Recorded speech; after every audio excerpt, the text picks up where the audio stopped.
இன்றைய நாளின் செய்திக்குள்ளாக நாம் கடந்து செல்வோம். வாசிக்கலாம் நீதிமொழிகளின் புஸ்தகம் 16வது அதிகாரம் 6வது வசனம். கிருபையினாலும் கிருபையினாலும் சத்தியத்தினாலும் சத்தியத்தினாலும் பாவம் நிவிர்த்தியாகும். பாவம் நிவிர்த்தியாகும். கர்த்தருக்கு பயப்படுகிறதினால் கர்த்தருக்கு பயப்படுகிறதினால் மனுஷர் தீமையை விட்டு விலகுவார்கள். மனுஷர் தீமையை விட்டு விலகுவார்கள். அல்லேலூயா. எப்படி பகல் இரவு இருக்கிறதோ, எப்படி நீதி அநீதி காணப்படுகிறதோ, அதே போல நன்மை என்கிறதான ஒரு காரியமும் இந்த உலகத்துல இருக்கு, தீமை என்கிறதான காரியமும் இந்த உலகத்துல இருக்கிறது. நீங்க ஆதியாகமம் புஸ்தகம் 50வது அதிகாரம் 20வது வசனத்தை வாசிப்பீங்கன்னு சொன்னா, நீங்கள் எனக்கு தீமை செய்ய நினைத்தீர்கள், தேவனோ இப்பொழுது நடந்து வருகிறபடியே வெகு ஜனங்களை உயிரோடே காக்கும்படி அதை நன்மையாக முடிய பண்ணினார்.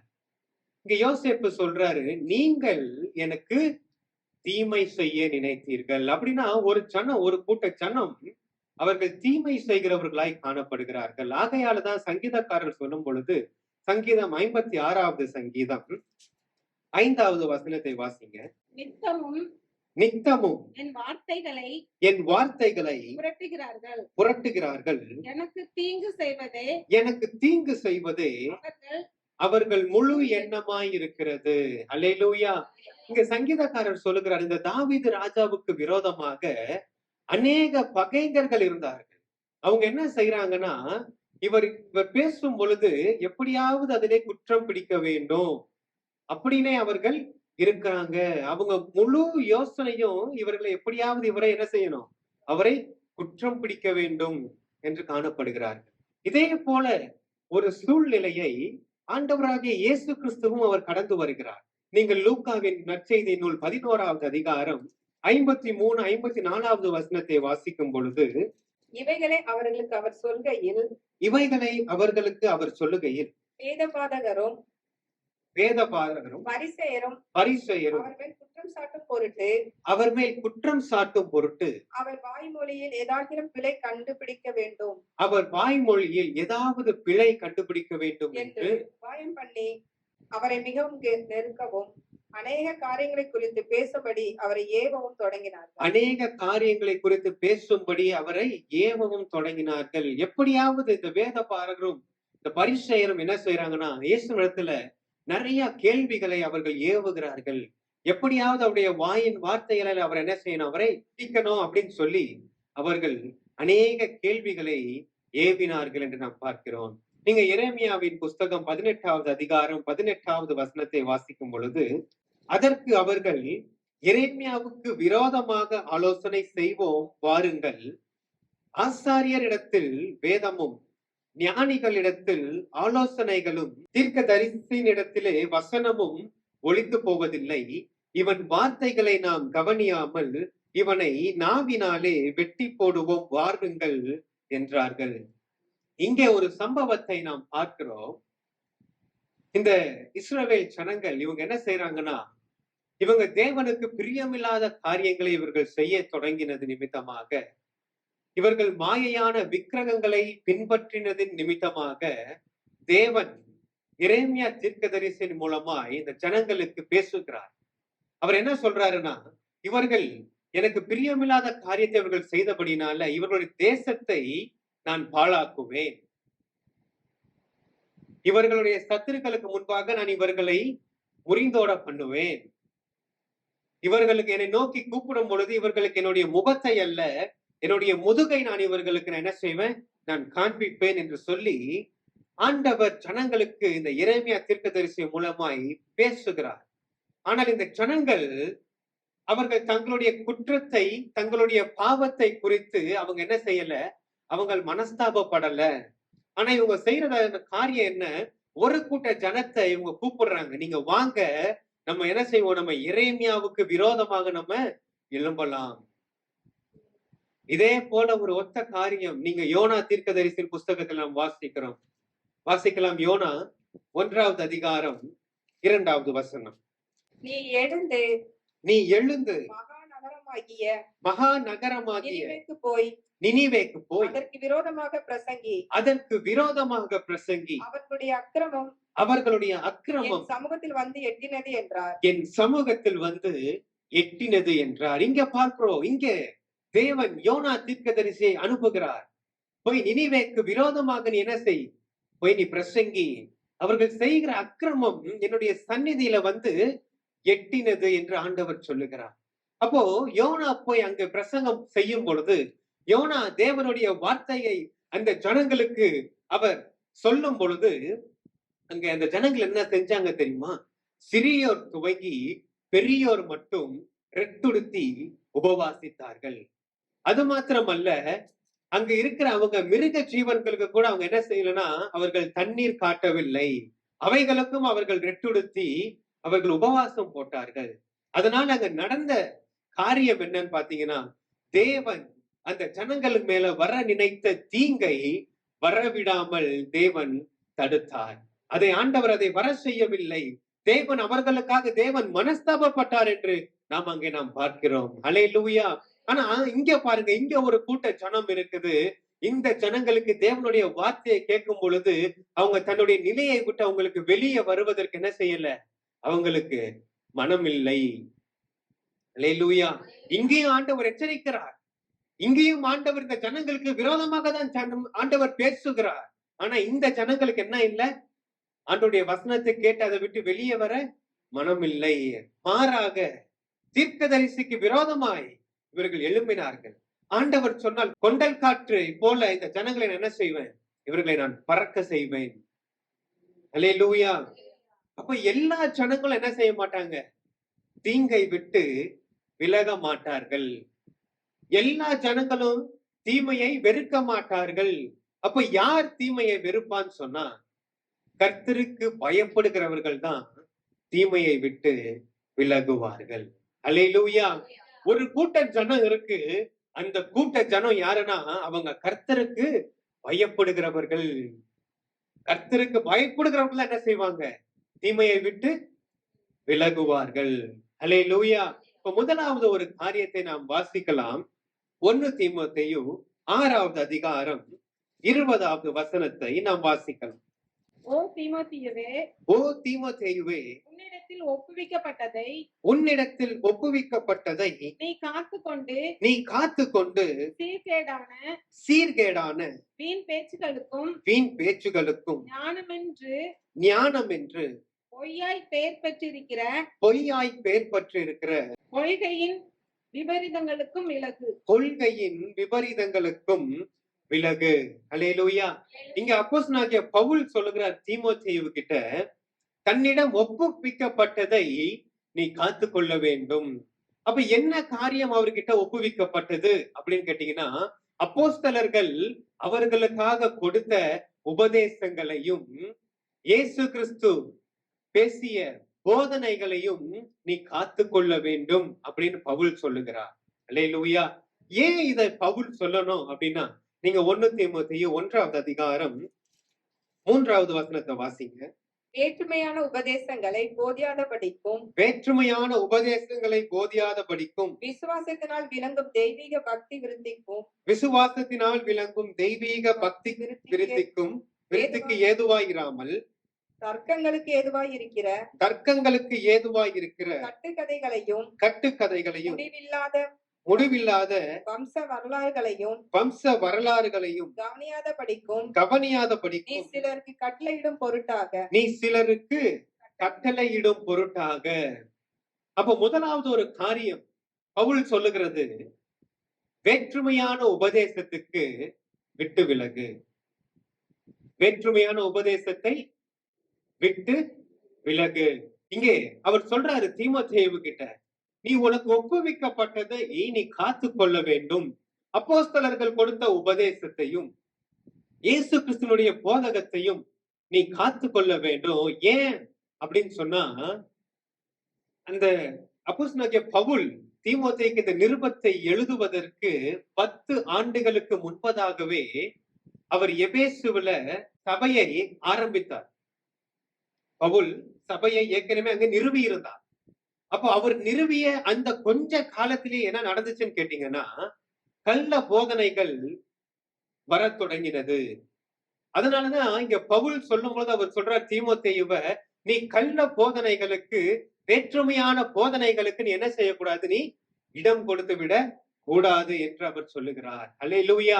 நீங்க மத்தேயுவின் சுவிசேஷத்தின் நூல் 24வது அதிகாரம் 23 இருந்து 26 வசனங்கள் மட்டும் வாசிங்க. அப்பொழுது இதோ கிறிஸ்து இங்கே இருக்கிறார், அப்பொழுது இதோ கிறிஸ்து இங்கே இருக்கிறார், அதோ அங்கே இருக்கிறார் என்று அதோ அங்கே இருக்கிறார் என்று எவனாகிலும் சொன்னால் நம்பாதேயுங்கள். எவனாகிலும் சொன்னால் நம்பாதேயுங்கள். ஏனெனில் கள்ள கிறிஸ்துக்களும் கள்ள கிறிஸ்துக்களும் கள்ள தீர்க்கதரிசிகளும் கள்ள தீர்க்கதரிசிகளும் எழும்பி கூடுமானால் தெரிந்து கொள்ளப்பட்டவர்களையும் வஞ்சிக்கத்தக்கதாக வஞ்சிக்கத்தக்கதாக பெரிய அடையாளங்களையும் அற்புதங்களையும் செய்வார்கள். இதோ முன்னதாக உங்களுக்கு அறிவித்திருக்கிறேன். ஆகையால் வனாந்தரத்தில் இருக்கிறார் என்று சொல்வார்களானால் புறப்படாதிருங்கள்.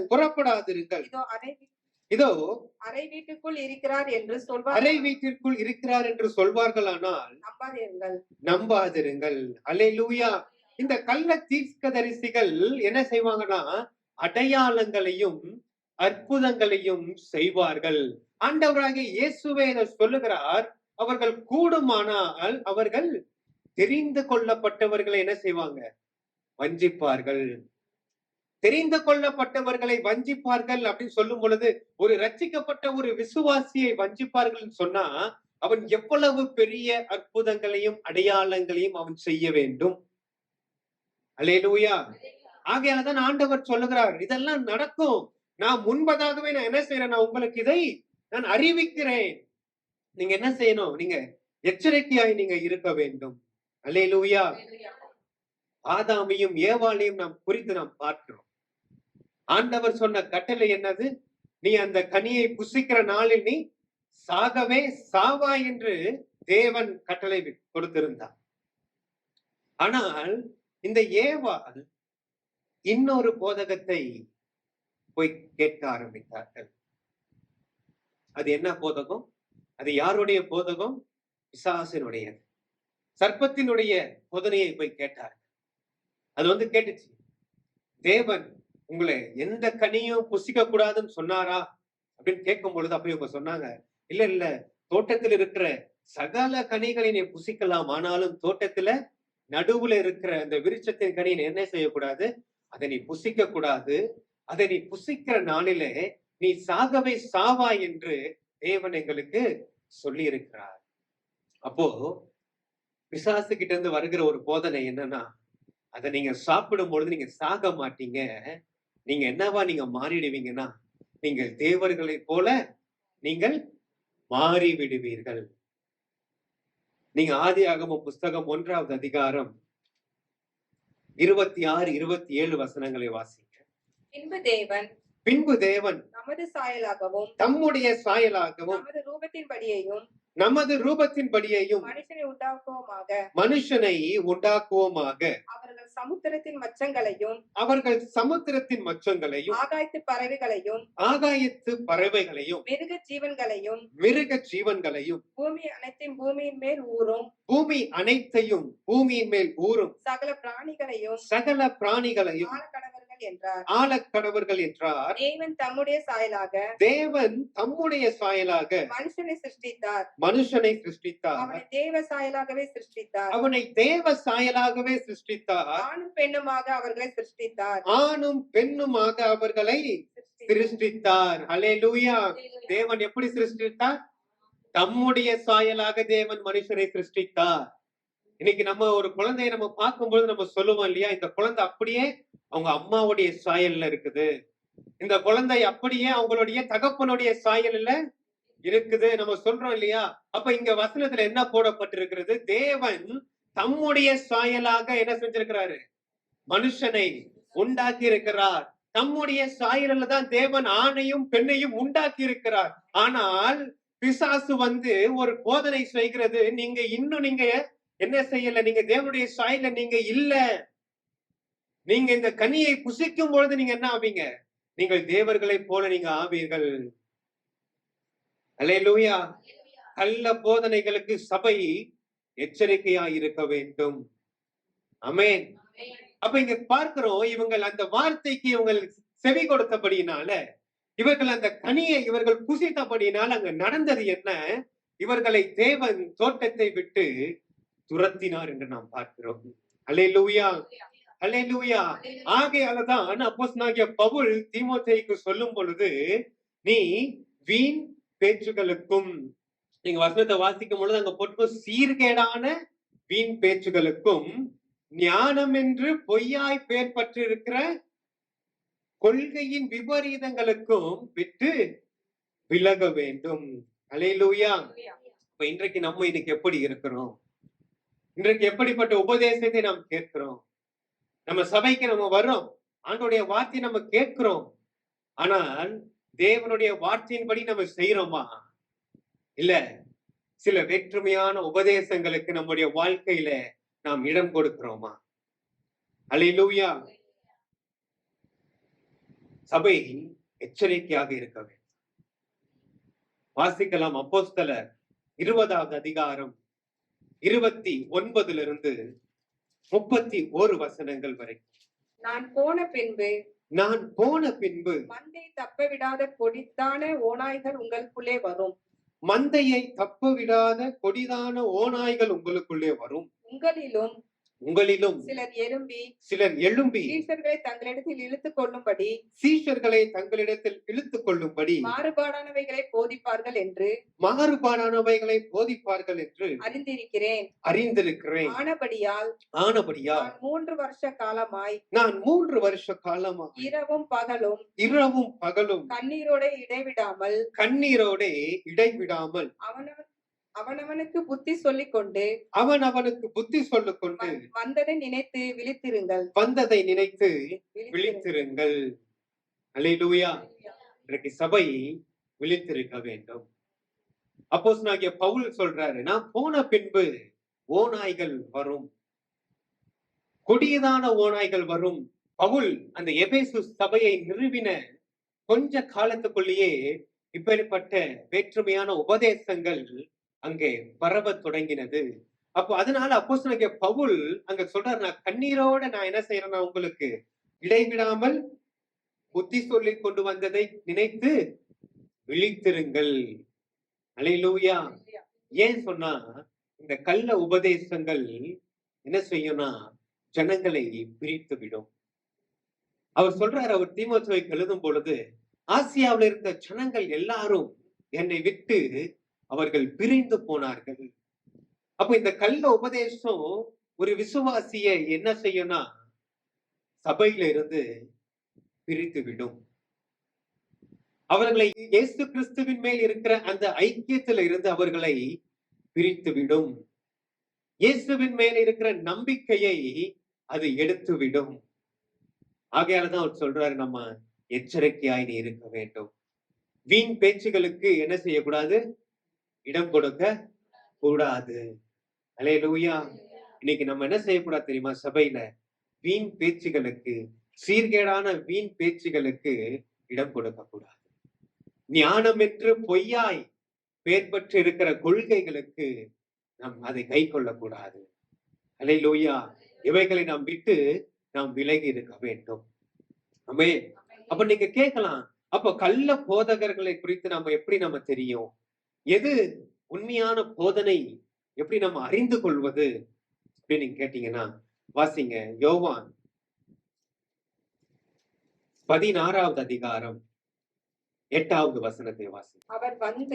அவர் வந்து பாவத்தை குறித்தும் நீதியை குறித்தும் நியாய தீர்ப்பை குறித்தும் உலகத்தை கண்டித்து உணர்த்துவார். அல்லேலூயா. அப்ப ஆண்டவருடைய போதனை நமக்கு எதை உணர்த்தும் சொன்னா, அது பாவத்தை குறித்தும் நியாயத்தை குறித்தும் நியாய தீர்ப்பை குறித்தும் நமக்கு எப்படி இருக்கும்? கண்டித்து உணர்த்துகிறதா இருக்கும். அல்லேலூயா. ஆனா இந்த கண்டிப்பை கேட்க ஜனங்களுக்கு என்ன இருக்காதுன்னு கேட்டீங்கன்னா விருப்பம் இருக்காது. நீங்கள் வாசிங்களேன், மத்தேயு மன்னிக்கணும், நீங்கள் யோவான் 6வது அதிகாரம் 60வது வசனத்தை வாசிங்க. அவருடைய சீஷரில் அநேகர் அவருடைய சீஷரில் அநேகர் இவைகளை கேட்ட பொழுது, இது கடினமான உபதேசம், இது கடினமான உபதேசம், யார் இதை கேட்பார்கள் என்றார்கள். யார் இதை கேட்பார்கள் என்றார்கள். அல்லேலூயா. சீஷர்கள், அவருடைய சீஷர்கள் சிலர் கேட்கிறாங்க, இது எப்படிப்பட்ட உபதேசம்? இது கடினமான உபதேசம், யார் இதை கேட்பார்கள்? வாசிங்க 67 68 வாசிங்க. 66 67 68 வாசிங்க. அது முதல் அவருடைய சீஷரில் அநேகர் அவருடனே கூட நடவாமல் பின்வாங்கி போனார்கள். அப்பொழுது இயேசு 12வரையும் நோக்கி நீங்களும் போய்விட மனதாய் இருக்கிறீர்களோ என்றார். சீமோன் பேதுரு அவருக்கு பிரதியுத்தரமாக, ஆண்டவரே, யாரிடத்தில் போவோம்? நித்திய ஜீவ வசனங்கள் உம்மிடத்தில் உண்டே. அல்லேலூயா. அங்க பார்க்கிறோம், அது முதல் அவரோட கூட நடவாமல் ஜனங்கள் என்ன செய்யறாங்கன்னா பின்வாங்கி போகிறார்கள். அப்ப ஆண்டவராகிய இயேசு 12வரையும் பார்த்து ஆண்டவர் கேட்கிறார், நீங்களும் போய்விட மனதாய் இருக்கிறீர்களோ? ஓ, பேதுரு சரியாய் சொல்லுகிறார், ஆண்டவரே, நித்திய ஜீவ வசனம் உம்மிடத்துலதான் இருக்குது ஆண்டவரே. அல்லேலூயா. ஐயாலதான் ஆண்டவர் சொல்லுகிறார், சத்தியத்தை அறிவீர்கள், சத்தியம் உங்களை விடுதலையாகும். அல்லேலூயா. அப்போ நம்ம உண்மையான சத்தியத்துல வேற்றுமையான போதனைகளுக்கு இடம் கொடாமல், நீங்கள் உண்மையான சத்தியத்திலே நீங்கள் தேவனுடைய போதனைகளை காத்துக்கொண்டு நீங்கள் நிலைத்திருக்கும் பொழுது தேவன் உங்களை விடுவிக்கிறவராயிருக்கிறார். அல்லேலூயா. ஆகையால்தான் அவர் சொல்லும் பொழுது 1 தீமோத்தேயு 6வது அதிகாரத்துல தீமோத்தேயுக்கு சொல்லும் பொழுது என்ன செய்யணும்? நீ உனக்கு ஒப்புவிக்கப்பட்டதை நீ காத்து கொள்ள வேண்டும். அப்போ அப்போஸ்தலருடைய உபதேசங்களையும் இயேசு கிறிஸ்துவனுடைய போதனைகளையும் நீ என்ன செய்யணும்? நீ காத்து கொள்ள வேண்டும் என்று அவர் சொல்லுகிறார். ஆமென். அப்ப இன்னைக்கு நம்ம என்ன செய்யணும்னா, நம்ம ஆண்டவருடைய போதனைகளை காத்து கொள்ள வேண்டும். அல்லேலூயா. அவருடைய போதனை எப்படி இருக்கும்? நியாயத்தை குறித்தும், பாவத்தை குறித்தும், நீதியை குறித்தும் நம்மை உணர்த்துகிற போதனையாகிறது. அல்லேலூயா. அந்த போதனையை விட்டு நம்ம என்ன செய்யக்கூடாது? நம்ம விலகக்கூடாது. வேற்றுமையான போதனைகளை விட்டு சபை விலக வேண்டும். அல்லேலூயா. இந்த கால வேளையில முதலாவது வேற்றுமையான போதனைகளை விட்டு சபை விலக வேண்டும். இரண்டாவது ஒரு காரியத்தை நாம் பார்க்கலாம், வாசிக்கலாம். நீதிமொழிகள் 15வது அதிகாரம் 10வது வசனம். வழியை விட்டு விலகுகிறவனுக்கு புத்திமதி விசனமாயிருக்கும். கடிந்து கொள்ளுதலை வெறுக்கிறவன் சாவான்.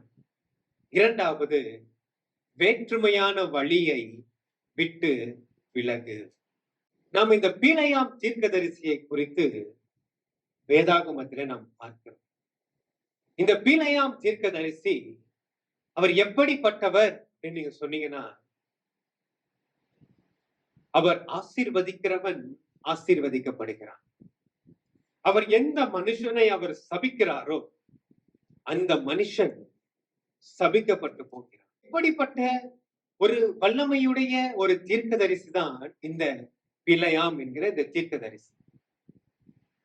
இஸ்ரவேல் ஜனங்கள் மோவாபின் தேசம் அந்த பாளையத்தில் அவர்கள் வரும் பொழுது இஸ்ரவேலுடைய ஜனங்களுடைய தொகையை பார்த்து இந்த பாலாக் என்கிறதான இந்த ராஜா அவன் கலக்கம் அடைந்தான். அவன் கலக்கம் அடைந்து அவன் சில ஸ்தானாதிபதிகளை அவன் என்ன செய்யறான்னா, அவன் பிலேயாம் தீர்க்கதரிசி இடத்துல அவன் போய் அனுப்புகிறான். ஏன் அப்படின்னா, இந்த ஜனங்களை வந்து நீ எனக்காக நீ சபிக்க வேண்டும். ஏன்னா நீ சபிக்கிறவன் என்ன செய்யறான்? அவன் சபிக்கப்பட்டு போறான். நீ ஆசீர்வதிக்கிறவன் என்ன செய்யறான்?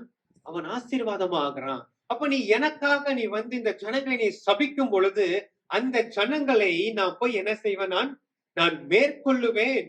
இதற்காக அவன் என்ன செய்றான்? சில ஸ்தானாதிபதிகளை அவன் அனுப்பி பிலேயாம் தீர்க்கதரிசியை அவன் அழைப்பிக்கிறான். அப்ப பிலேயாம் தீர்க்கதரிசி அந்த ஸ்தானாதிபதிகளை பார்த்து அவர் சொல்றாரு, நீங்க இன்னைக்கு இந்த ராத்திரி நீங்க தங்குங்க. நான் கர்த்தரிடத்துல நான் கேட்டு நான் உங்களுக்கு உத்தரவு கொடுக்கிறேன் அப்படின்னு சொல்லி பிலேயாம் இருக்கும் பொழுது கர்த்தர் அன்று ராத்திரியிலே பிலேயாம் இடத்துல வந்து பேசுகிறார்.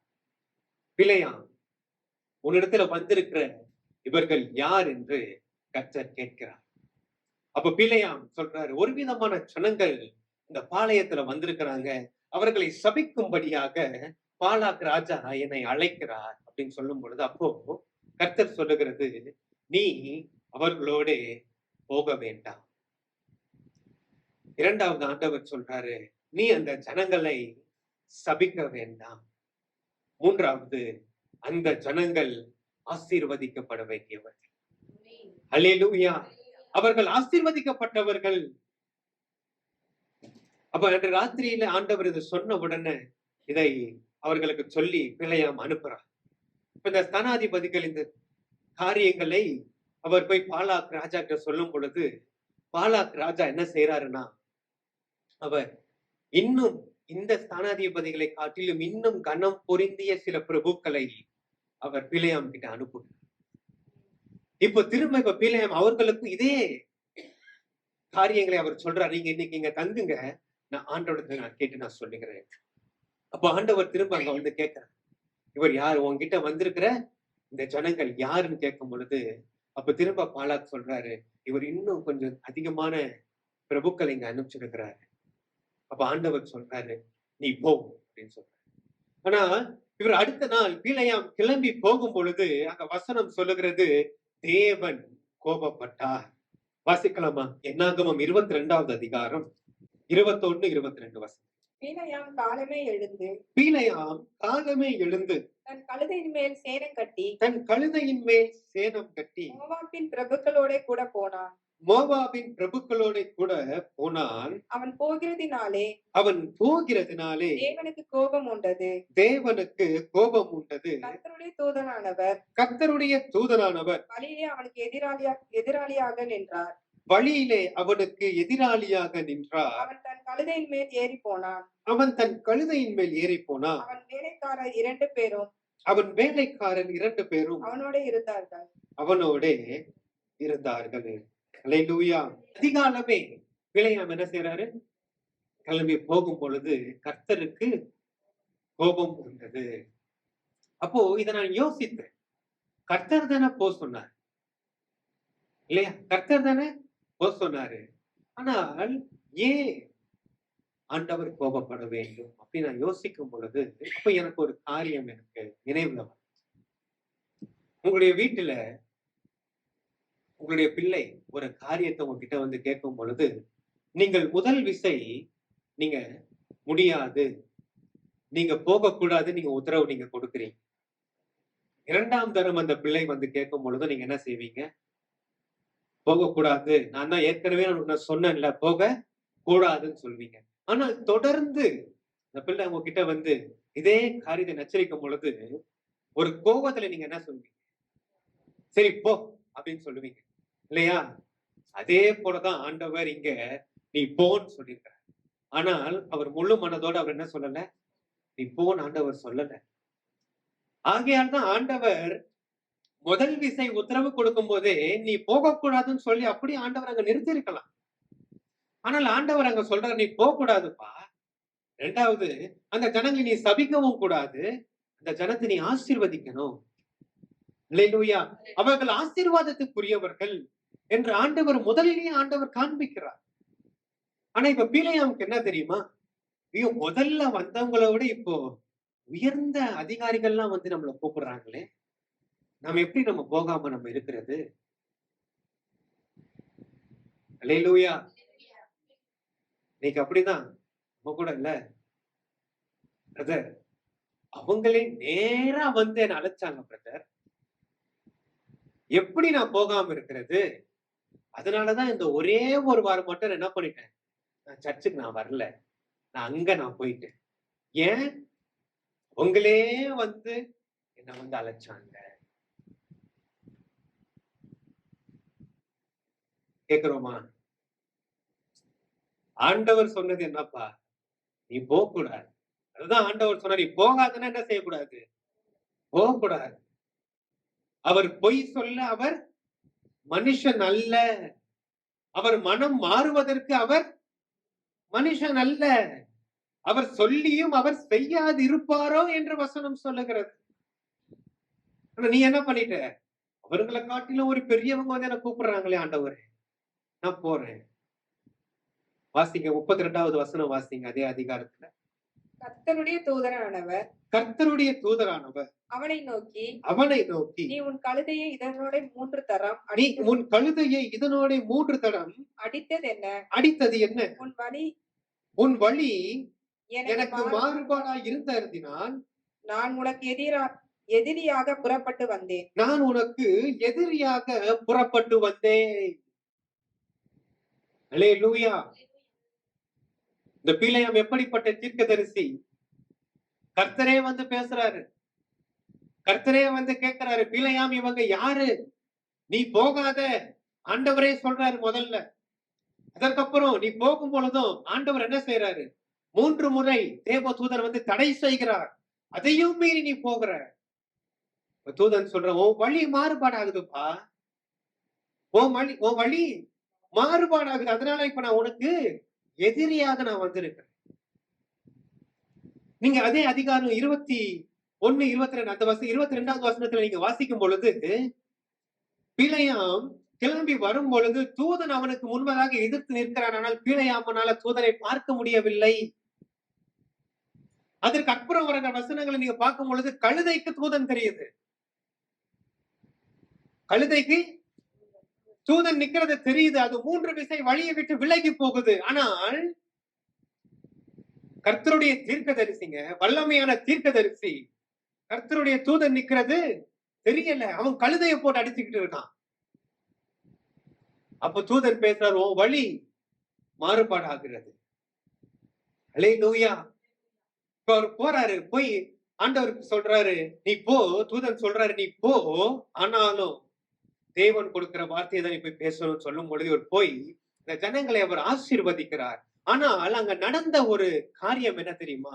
இவர் ஜனங்களை போய் இவர் ஆசீர்வதித்தாலும் இவர் செய்த ஒரு தவறு. பாலாக் ராஜா கிட்ட போய் இவர் அந்த இஸ்ரவேல் ஜனங்களை கவிழ்க்குவதற்கு, அவர்களை கவிழ்த்து போடுவதற்கான ஒரு யோசனையை அவர் கொடுத்தார். என்ன செஞ்சாரு? இந்த ஜனங்களை கவிழ்த்து போடுவதற்கு யோசனையை அவர் கொடுத்தார். ஆகையாலதான் சங்கீதக்காரர் சொல்லுகிறார், சங்கீதம் 1வது அதிகாரம் 1வது வசனத்திலே வாசிங்க. சங்கீதம் 1:1. துன்மார்க்கருடைய ஆலோசனையில் நடவாமலும் பாவிகளுடைய வழியில் நில்லாமலும் பரியாசக்காரர் உட்காரும் இடத்தில் உட்காராமலும் போகாத. பாவிகளோட வழியில போய் நிக்காத. ஆண்டவர் போக கூடாதுன்னா போகாத. இல்ல நான் போவேன்னு சொன்னா ஆண்டவர் கொடுத்த வார்த்தையை நீ பேசணும். அதோட நீ நிக்கணும். பாவியோட வழியில நீ போகும் பொழுது உங்களுக்குள்ள என்ன இருக்காதுன்னா அந்த கண்ட்ரோலிங் இருக்காது. நீங்கள் சாய்ந்து விடுவீர்கள். அதனாலதான் தேவன் தடை பண்ணினார். அல்லேலூயா. ஆண்டவராகிய இயேசு கிறிஸ்து பிறக்கும் பொழுது சாஸ்திரிகள் போய் கேட்டாங்க. எங்க போய் கேட்டாங்க? ஏரோதின் அரண்மனையில ஏரோது ராஜா கிட்ட போய், யூதருக்கு ராஜாவாக பிறந்திருக்கிறவர் எங்கே? வாசிங்க. மத்தேயு 2வது அதிகாரம் 12வது வசனம். பின்பு அவர்கள் ஏரோதின் இடத்திற்கு திரும்பி போக வேண்டாம் என்று சொப்பனத்தில் தேவனால் எச்சரிக்கப்பட்டு வேறு வழியாய் தங்கள் தேசத்துக்கு திரும்பி போனார்கள். அல்லேலூயா.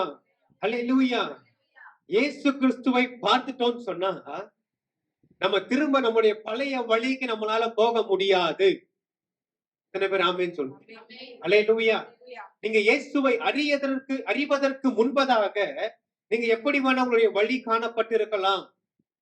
நீங்கள் தேவாலயத்துக்கு வருவதற்கு முன்பதாக உங்களுடைய நடக்கை எப்படி வேணாலும் இருந்திருக்கலாம். ஆனால் எப்பொழுது நீங்க ஆலயத்துக்கு வர ஆரம்பித்தீர்களோ, எப்பொழுது நீங்கள் இயேசுவை நீங்கள் பார்க்க ஆரம்பித்தீர்களோ, எப்பொழுது நீங்கள் இயேசுவை சொந்த இரட்சகராக நீங்கள் ஏற்றுக்கொண்டீர்களோ, அப்போ உங்களால் திரும்ப என்ன செய்ய முடியாது? அந்த பழைய பாவமான வழிக்கு போக முடியாது. அல்லேலூயா. அப்ப இங்க இந்த பிலேயாம் செய்த காரியம் என்ன? அவர் மாறுபாடான வழிக்கு அவர் திரும்பினார். அவர் அந்த பாலாக் ராஜா கிட்ட போய் அவர் ஒரு யோசனையை கொடுக்கிறார். இந்த ஜனங்களை நீ வேசித்தனத்தினால விழப்பண்ணலாம், தவிர வேற படி அவங்களை நீ உன்னால ஒன்றும் செய்ய முடியாது. யோசனையை கொடுக்கிறார். என்ன நடந்துச்சு தெரியுமா? இந்த பிலேயாம் அவர் சொன்னாரு, நான் மரிக்கும் பொழுது நான் நீதிமானா நான் மரிக்கணும் அப்படின்னு அவர் விரும்பினார். ஆனால் அவருடைய முடிவு எப்படி இருந்துச்சு தெரியுமா? வாசிக்கலாம். என்ன ஆகமம் 31:7-8 வசனங்கள். கர்த்தர் மோசேக்கு கட்டளையிட்டபடியே அவர்கள் மீதியானியருடன் யுத்தம் பண்ணி புருஷர்கள் யாவரையும் கொன்று போட்டார்கள். அவர்களை கொன்று போட்டதும் அன்றி மீதியானியரின் 5 ராஜாக்களாகிய ஏவி, ரேகேம், சூர், ஊர், ரேபா என்பவர்களையும் கொன்று போட்டார்கள். பேயோரின் குமாரனாகிய பீலயாமையும் பட்டயத்தினாலே கொன்று போட்டார்கள். அல்லேலூயா. அவன் எப்படி செத்தான்? பட்டயத்தால் அவனை கொன்று போட்டார்கள். ஏன்? உன் வழி மாறுபாடா இருக்கேப்பா. அல்லேலூயா. தேவ பிள்ளையோட வழி மாறுபாடா இருக்கக்கூடாது. இன்னைக்கு உங்களுடைய வாழ்க்கையில கூட சில தடைகளை தேவன் கொண்டு வருவார். ஆனால் நீங்க அந்த தடையை விட்டு என்ன செய்யக்கூடாது? அதை மீறி சில காரியங்களை நீங்க செய்யக்கூடாது. ஏன் அப்படின்னா, சில காரியங்களை தேவன் தடை பண்ணுகிறது உங்களுடைய நன்மைக்காக ஆண்டவர் தடை செய்கிறார். அல்லேலூயா. இந்த பீலேயாமுக்கு 3 முறை தேவ தூதன் தடை செய்தார். கழுதை 3 முறை என்ன செஞ்சுச்சு? அது வழி மாறினது. ஆனா இந்த பீலேயாம் என்ன செய்யல? கேட்கல. அதே போலதான் ஆண்டவர் நம்முடைய வாழ்க்கையில சில தடைகளை கொடுப்பார் என்று சொன்னால் அந்த தடை நம்முடைய நன்மைக்காக இருக்கும். அல்லேலூயா. அல்லேலூயா. அப்போ நீங்க கேட்கலாம், பிரதர், எப்படி ஆண்டவர் என்னை நடத்துகிற வழி எது? அதை நான் எப்படி அறிஞ்சு கொள்வது? வாசிங்க ஏசாயா தீர்க்கதரிசன புஸ்தகம் 30வது அதிகாரம் 21வது வசனம். நீங்கள் வலதுபுறமாய் சாயும் போதும் இடதுபுறமாய் சாயும் போதும் வழி இதுவே இதிலே நடவுங்கள் என்று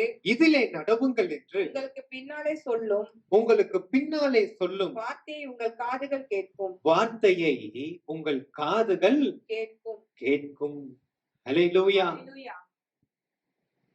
இன்னைக்கு அநேகர் நீங்க +2 எக்ஸாம்ஸ் முடிச்சுட்டு உட்கார்ந்து இருக்கிறீங்க இல்லையா? அநேகர் 10th எக்ஸாம்ஸ் முடிக்க போறீங்க. என்ன குரூப் நான் எடுக்கிறது? எந்த கல்லூரியை நான் தேர்வு செய்யறது? என் ஃப்ரெண்ட்ஸ் எல்லாம் இந்த குரூப் எடுக்க சொல்றாங்க. என் ஃப்ரெண்ட்ஸ் எல்லாம் என்னை இந்த காலேஜ்ல என்ன சேர சொல்றாங்க. ஃப்ரெண்ட்ஸ் சொல்லலாம், தேவன் சொல்றாரா? கேட்கணும். ஆண்டவரே, என்ன செய்யணும்? எந்த குரூப்பை நான் எடுக்கணும்? எந்த கல்லூரியை நான் தேர்வு செய்யணும்?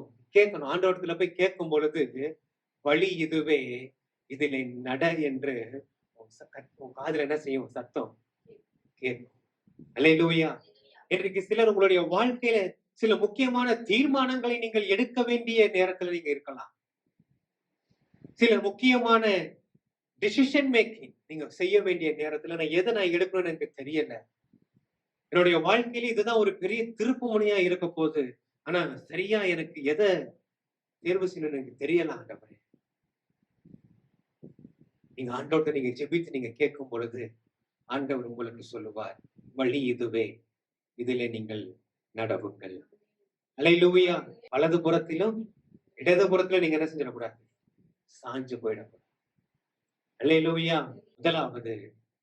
வேற்றுமையான உபதேசங்களை விட்டு விலக வேண்டும். இரண்டாவது, வேற்றுமையான வழியை விட்டு விலக வேண்டும். ஆமென். நீங்க எதை செய்தாலும் ஆண்டவரை கேட்டு நீங்கள் செய்யும் பொழுது ஆண்டவர் நிச்சயமாய் உங்களை ஆசீர்வதிப்பார். ஆமென். நானே வழியும், நானே சத்தியமும், நானே ஜீவனுமாய் இருக்கிறேன் என்று சொன்னவர், அவர் இன்றைக்கும் அவர் உயிரோடு கூட அவர் இருக்கிறார். அவர் இன்றைக்கும் அவர் பேசுகிற தேவனாய் இருக்கிறார். அவர் பேசுகிறதை கேட்போம், அவர் சொல்லுகிறதை செய்வோம். கர்த்தர் நம்மை ஆசீர்வதிப்பார். அல்லேலூயா. நாம் அப்படியே கண்களை மூடி ஜெபிக்கலாம்.